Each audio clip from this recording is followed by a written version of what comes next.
চৰকাৰৰ পৰা যিখিনি অনুদান আহে সেইখিনি মই ৰাজ্যত একেলগতে লৈ পিছত মই কি কৰিব লাগে কিন্তু বৰ্তমান প্ৰথম কাম আপুনি কি প্ৰথম কাম কি বুলি ভাবিছে? প্ৰথম কাম আপুনি কি কৰিম বুলি ভাবিছে? ৰাস্তা ঘাটৰ কাম আছে, আকৌ বুঢ়া মানুহৰ পেঞ্চন আছে, অৰুণোদয় আছে। নিবনুৱা সমস্যা আপুনি কি লক্ষ্য ৰাখে?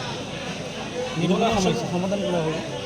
নিবনুৱা সমস্যা সমাধান কৰি আপুনি কিমান নম্বৰ ৱাৰ্ডৰ পৰা আপোনাৰ প্ৰতিচিহ্ন কি আছিলে?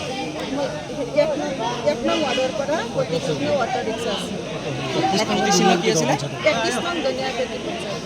আপোনাৰ চিহ্নটো কি আছিলে? Auto rickshaw auto rickshaw. Auto rickshaw কি আছিলে, মানে কি দলৰ হৈ পেলাই খেলিছিলে আপুনি? নিৰ্দলীয়। নিৰ্দলীয়। এতিয়া নিৰ্দলীয় হৈ পেলাই খেলিছে। এখন যি মিত্ৰজোঁটৰ যি বিজেপি চৰকাৰ আছে, নিৰ্দলীয় হৈ পেলাই আপুনি পৰাজিত কৰিব লাগিব বা আপুনি সকলো কামতে আপুনি জয়ী হৈ যাব লাগিব। কেনেধৰণে আপুনি প্ৰতিশ্ৰুতি দিব এই ক্ষেত্ৰত? কওক বাইদেউ। এতিয়া আমি নিৰ্দলীয়ৰ পৰা পাছ কৰিছোঁ, যিখন চৰকাৰ আছে সেইখন চৰকাৰৰ লগত আমি মিলিজুলি কাম কৰিম। বিজেপি চৰকাৰ মানে মিত্ৰজোঁটৰ চৰকাৰখনৰ লগত একগোট হৈ পেলাই কাম কৰিব।